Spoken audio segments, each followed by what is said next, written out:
اس کے بعد پھر آپ قاضی فراڈ عیسیٰ کو لے لیں، وہ یہ چند لوگ جو ہیں جنہوں نے ملک کو جو برباد کیا نا، جن کا یہ کہتے ہیں نا کالے حروفوں میں ہسٹری میں ان کا نام لکھا جائے گا، جنہوں نے ملک کو اس حد تک لے آئے ہیں جو کبھی نہیں ہوا۔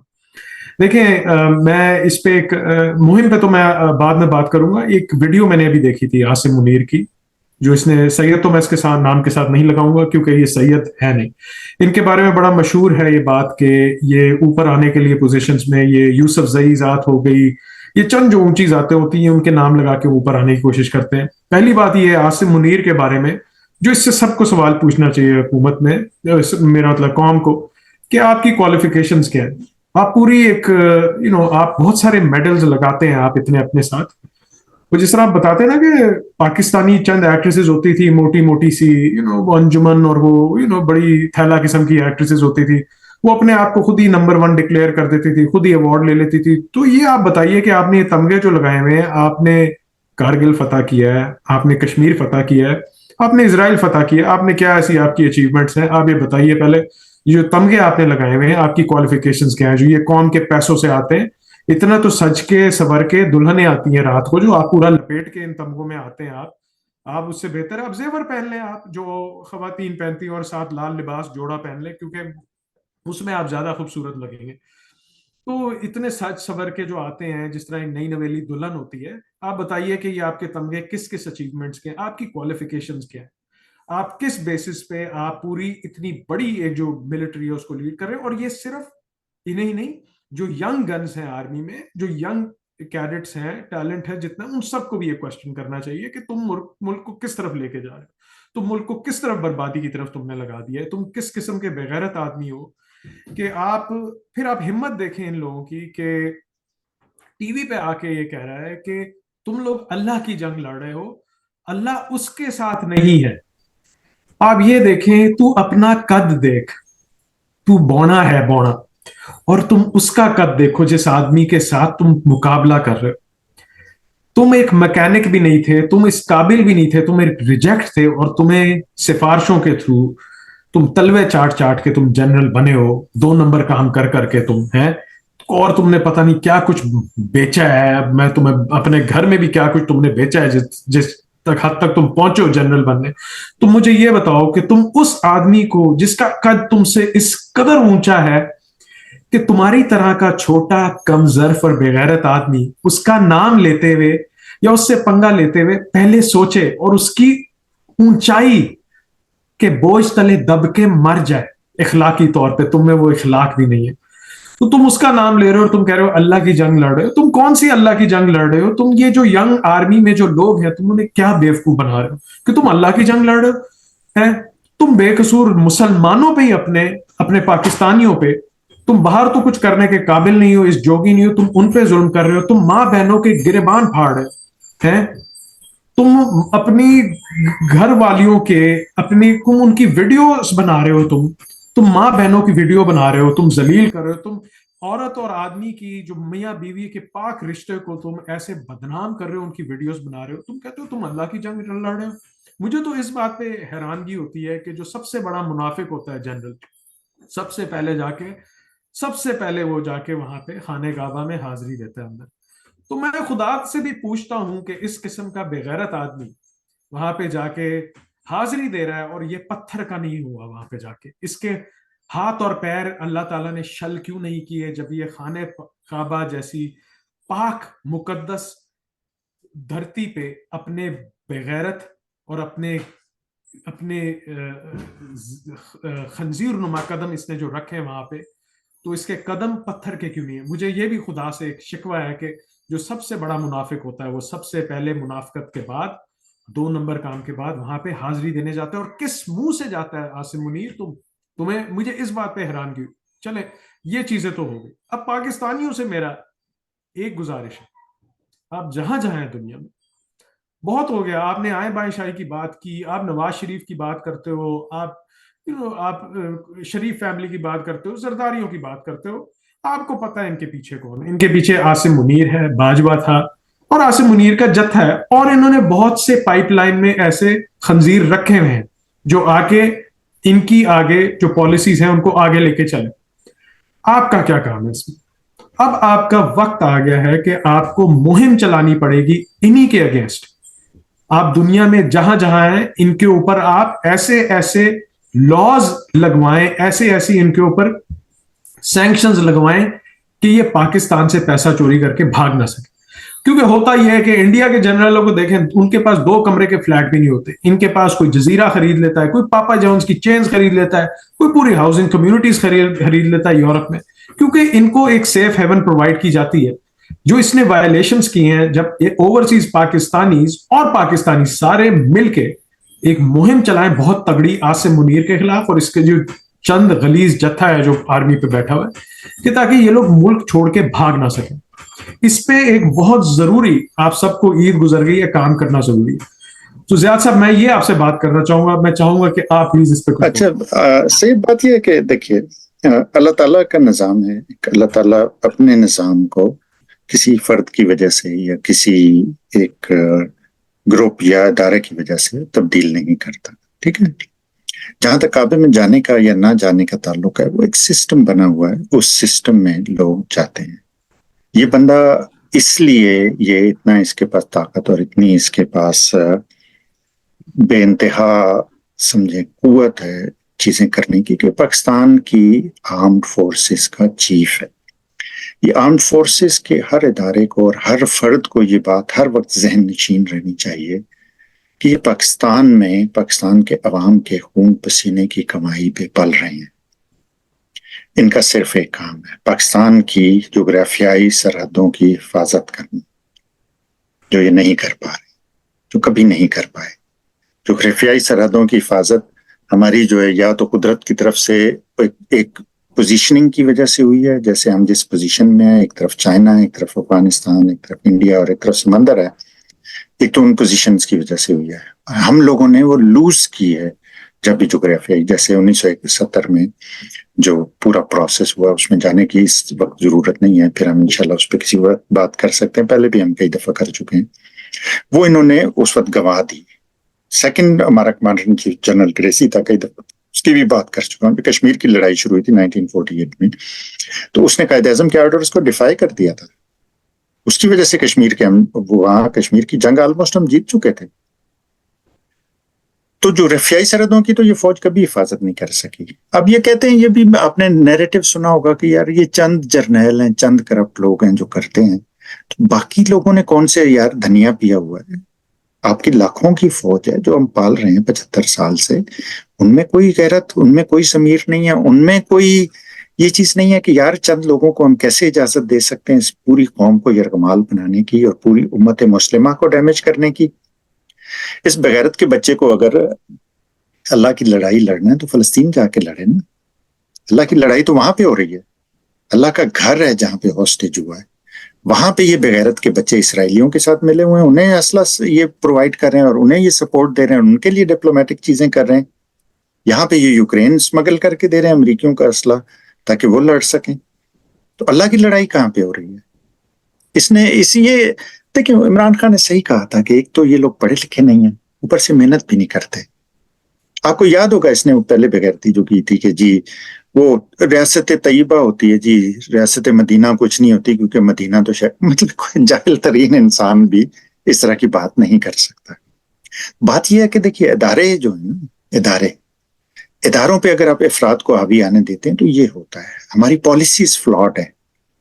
عدالتوں میں اگر آپ دیکھیں کمپیریٹیولی بیٹر ہے, وہاں پہ یہ کہ جو سینئر جج ہوگا وہ چیف جسٹس بن جائے گا, سمپل سا پروسیس. یہاں پہ آپ نے ثوابدید دے دی ہے ان کے کرپٹ چمچوں کو, جو اختیار بھی انہیں سلیکٹ کرنے کا بھی اختیار رکھتے ہیں اور انہیں ایکسٹینشن دینے کا بھی اختیار رکھتے ہیں. جہاں پہ آپ اس طرح کا لوپ ہول یا کمزوری کریٹ کرتے ہیں نا, جسے کہتے ہیں ویکسٹ لنک ان دا چین, وہاں پہ اس طرح کی چیزیں شروع ہو جاتی ہیں. اب آپ پچھلے دیکھیں نا, خاص طور پہ یہ گنجو نوروں کا ان کا ریکارڈ دیکھیں, عزتداری کا بھی ایسا ہی ہے.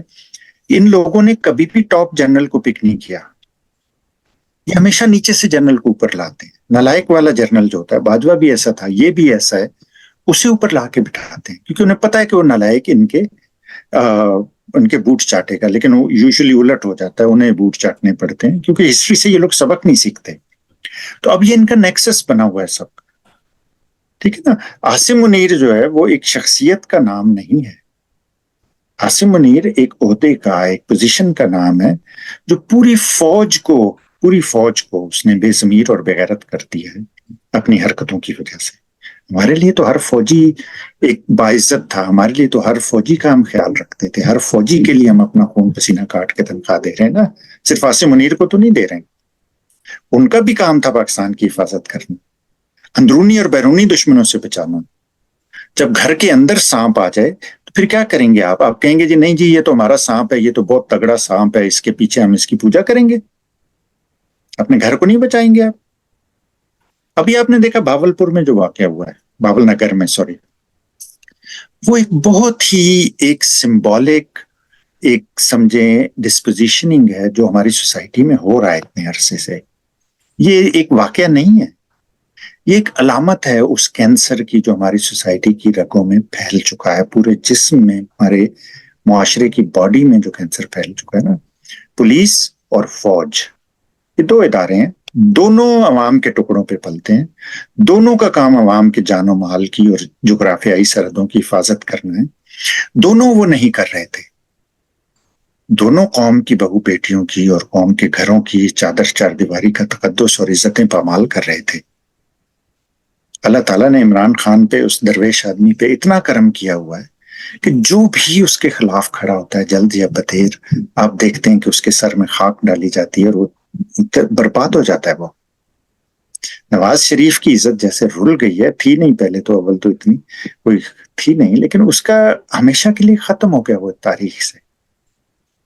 اگر کوئی رہی صحیح کسر تھی، اللہ تعالیٰ نے انہیں کے جیسے فرعون کے گھر میں موسیٰ پلا تھا نا، ان کے گھر میں 8 فروری کا الیکشن ہوا ہے، اللہ تعالیٰ نے وہاں سے برباد کر دیا.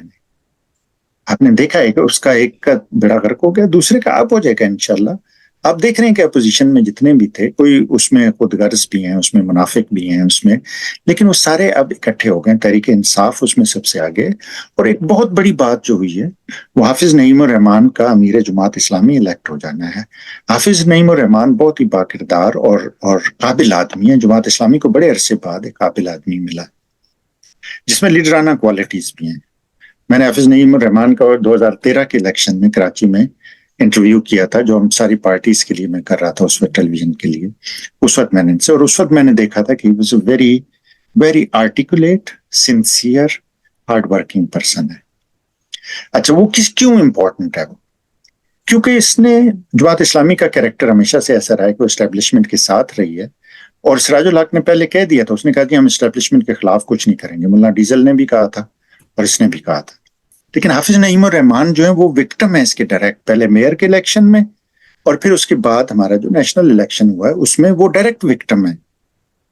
اور حافظ نعیم الرحمان میں اتنی کریج تھی کہ انہوں نے اپنی سیٹ چھوڑ دی. ان کا میں نے نہیں جیتی یہ سیٹ، انہیں صوبائی اسمبلی کی سیٹ انہوں نے جتوائی تھی، ان کا یہ عمران خان نے جیتی ہے، تحریک انصاف نے سیٹ جیتی ہے. تو ان میں اتنی کریج تھی.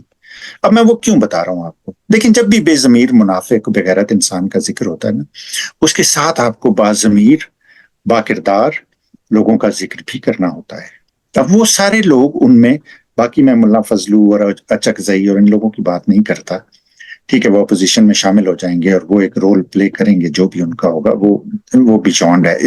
آپ کو پتا ہے ہمارے قوم میں کتنے زیادہ بے ضمیر اور بے غیرت لوگ ہیں جو اپنا فائدہ نہیں ہوتا ان کا. جیسے ملا فضلو کو صدر نہیں بنایا انہوں نے، جو اسے لارا لگاتے رہے، تو اب اسے یاد آ گیا کہ جی وہ میں تو اپوزیشن میں تھا، میں یہ کیا کر رہا ہوں. تو اب یہ تحریک چلنی شروع ہوگی. قوم سے مجھے کوئی گلہ نہیں ہے.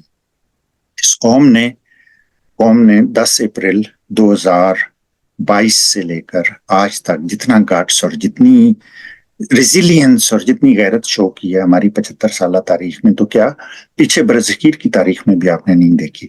یہاں پہ ٹین ایجرز آ کے قبضہ کرتے رہے ہیں، یہاں پہ سمجھیں 2000 سپاہیوں کے ساتھ انگریزوں نے قبضہ کر لیا تھا. اب یہ 7 لاکھ فوج سے اور لاکھوں کی پولیس سے لڑ رہی ہے یہ عوام. انہوں نے اپنی عزتیں گنوائیں، جان مال گنوائی، بے شمار لوگوں نے اپنے بچے بیچاروں کے ان کے مارے گئے ان کی بہیمانہ تشدد اور گولیوں کے سامنے. لیکن عاصم منیر ایک عفریت، ایک کینسر جو اس فوج کو اور اس قوم کو کھا رہا ہے.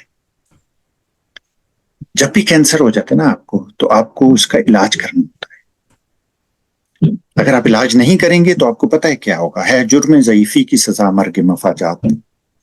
تقدیر کے قاضی کا یہ فتویٰ ہے ازل سے. اگر آپ نہیں کریں گے علاج، آپ کمزور ہوتے جائیں گے تو آپ پیرش ہو جائیں گے. ایز ادارہ فوج کا پیرش ہو جانا، ایز ادارہ پولیس کا پیرش ہو جانا، ایز اے سوسائٹی ہمارا پیرش ہو جانا، اور ایز اے کنٹری پاکستان کا پیرش ہو جانا، یہ ایمیننٹ ہے اگر آپ اس کا علاج نہیں کریں گے تو. جیسے آپ نے کہا عید چلی گئی ہے، آپ نے پتہ نہیں، ہمارے پاس کوئی ریزن نہیں تھی سیلیبریٹ کرنے کی، لیکن ہو گئی ہے. اب ہر ایک کا فرض ہے کہ وہ جان و مال کے ساتھ جیسے پہلے ہم نکلے تھے اب نکلنا ہے، اور ان لوگوں کو بتا دینا ہے کہ اس ملک کا اصلی مالک کون ہے. اس ملک کو خون پسینے دے کر اپنا ہم نے کیسے پالا ہے، اس فوج کو کیسے پالا ہے، پولیس کو کیسے پالا ہے. ہمیں یہ ملک ان لوگوں سے واپس لینا ہے، یہ ہمارا کام ہے. پھر کوئی عاصم منیر نہیں رہ جائے گا، پھر کوئی نہیں رہے گا. میں نے 2005 میں ایک اس پہ فلم بنائی تھی 2 بلین ہاسٹیجز. اس میں ایک گانا ہے، اس کا ٹائٹل سانگ ہے، تھیم سانگز، کہ ایک جنرل سالہ پوری فوج کو ہجرا بنا دیتا ہے، ایک جنرل پوری قوم کو ہجرا بنا دیتا ہے. وہ یہ جنرل ہے جس میں خود یہ چیزیں موجود ہیں. اس نے پوری فوج میں کوئی مرد مجاہد، کوئی وہ نہیں ہے، باضمیر انسان نہیں ہے. ایک آدمی آ کے لاکھوں لوگوں کو جہاں بھیڑ بکریوں کی طرح ہانک کے لے جائے گا، یہ برداشت کر لیں گے؟ پھر تو ایسی کہنا ہے کہ جی پتر ہٹاں تے وک دینے، پھر تو یہ بکاؤ مال ہوا نا سر. تو میرا تو یہ کہنا ہے کہ اب اس قوم کو ان سب لوگوں کے اگینسٹ کھڑے ہونا ہے جن کی علامت ہے یہ دجال ہے، یہ عاصم منیر، یہ اس فتنے کی علامت ہے. تو ہمیں اس فتنے سے اپنا ملک واپس لینا ہے. ہمیں اپنی عزت، اپنی ماؤں بہنوں بیٹیوں کی جو انہوں نے برباد کی ہے، اسے واپس لینا ہے. اس کے لیے ہمیں یہ کرنا ہوگا. آپ کچھ کہنا چاہتے ہیں؟ سر آپ نے بہت پیاری بات کی کہ دیکھیں، سب سے پہلے تو جو آپ نے کہا کہ سانپ جو ہے نا، سانپ جب موٹا ہو جاتا ہے نا، آپ اسے جتنا مرضی پالیں، جتنا مرضی دودھ پلائیں نا، وہ کاٹے گا آپ کو ہی. صحیح ہے نا؟ آپ کہیں کہ نہیں یہ میرا سانپ ہے، میں اس سے باقی گھر والوں کو کٹواؤں گا، مرواؤں گا اس سے. صحیح ہے، وہ کاٹتا رہے گا، مارتا رہے گا، اس کا کام ہے ڈستے رہنا. سانپ اس کی فطرت ہے. ہاں جی، اس کی فطرت ہے. تو سانپ کا آپ کو پتا ہے کہ آپ کو اس کا سر کچلنا ہوتا ہے سانپ کو، ورنہ وہ آپ کو کاٹنے سے باز نہیں آئے گا. پھر ہم لوگ بات کرتے ہیں پاکستانی کہ یار ہم نے کشمیریوں کی مدد کرنی ہے، ہم نے. اور سانپ کے بارے میں دیکھیں، یہ مشہور ہے کہ وہ اپنے بچوں کو کھا جاتا ہے، یہ تو فوج کو بھی کھا جائے گا یہ تو. یس. ہاں، تو یہ رکے گی نہیں، بات عوام تک نہیں رکے گی. جی آپ کریں. فوج کو بھی کھا جائے گا، جو انہیں جو دیکھیں نا، جو انہیں سبق ہی پورا غلط بتا رہا ہے کہ آپ اللہ کی جنگ لڑ رہے ہو. آپ کون سے اللہ کی جنگ لڑ رہے ہو؟ آپ جا کے لڑو نا، جاؤ آپ جا کے جو تمغے اپنے آپ لیے ہیں آپ نے، آپ وہ بتاؤ کہ آپ نے واقعی جیتے ہیں. جاؤ اسرائیل، وہاں جاؤ، فلسطین میں جا کے لڑو. آپ سب سے پہلے آپ آگے جاؤ. عاصم منیر آپ کو آگے جانا چاہیے. اللہ کی جنگ کمانڈر لڑو، لیڈ کرتا ہے نا سب سے وہاں پہ پہلے. ہو رہی ہے اللہ کی تھوڑی جنگ. بہت گولیاں کھا کے آؤ، پھر ہم آپ کو مانیں گے لیڈر. اینی وے، تو میں آپ سے یہ بات کہہ رہا تھا کہ دیکھیں، ہم لوگ بات کرتے ہیں ہم نے فلسطینیوں کی مدد کرنی ہے، کشمیریوں کی مدد کرنی ہے، اور ہم بہت جذباتی ہو جاتے ہیں. دیکھیں، سب سے پہلے آپ اپنی مدد کریں. اپنے بیچ میں جو سب سے بڑے کینسر ہے، کینسر کا ٹیومر، اس سے نکالنا ہوتا ہے. وہ عاصم منیر ہے اور اس کے چند جو ساتھی ہیں، اس کے بعد قاضی فائزی صاحب. آپ لوگوں کو ان کے خلاف مہم اب چلانی پڑے گی. آپ لوگوں نے بہت قربانیاں دی، فائنل جو موومنٹ ہے وہ ان لوگوں کے خلاف بھی ہوگی. اور آپ کے ساتھ ساتھ جہاں پہ بھی اوورسیز پاکستانیز ہیں، میری ان سے گزارش ہے کہ ان چند جو اشخاص ہیں ان کے خلاف ایسی اسٹرانگ موومنٹ شروع کی جائے کہ ان پہ سینکشنز لگیں، کہ تاکہ یہ ملک چھوڑ کے، پیسہ جو یہ بناتے ہیں 2 نمبر، یہ چھوڑ کے بھاگ نہ سکیں. جب ان کو خطرہ ہوگا کہ ملک چھوڑ کے نہیں بھاگ سکیں گے، تو یہ تھوڑے سے جو ہے نا، تھوڑا سا ڈریں گے. اتنے سیریس جو یہ اقدام لیتے ہیں، اتنے جو ملک کی تباہی کی طرف جو یہ لے کے جا رہے ہیں، یہ سوچیں گے اس سے پہلے. تو بس میرے یہی میں کہنا چاہتا ہوں. بہت بہت شکریہ. تھینک یو ویری مچ دوستو. ہمارا مستقبل ہمارے اپنے ہاتھوں میں ہے، ہماری اگلی نسلوں کا. اس کے لیے ہمیں اٹھنا ہے، ہمیں کرنا ہے. انشاءاللہ تعالی پاکستان زندہ باد.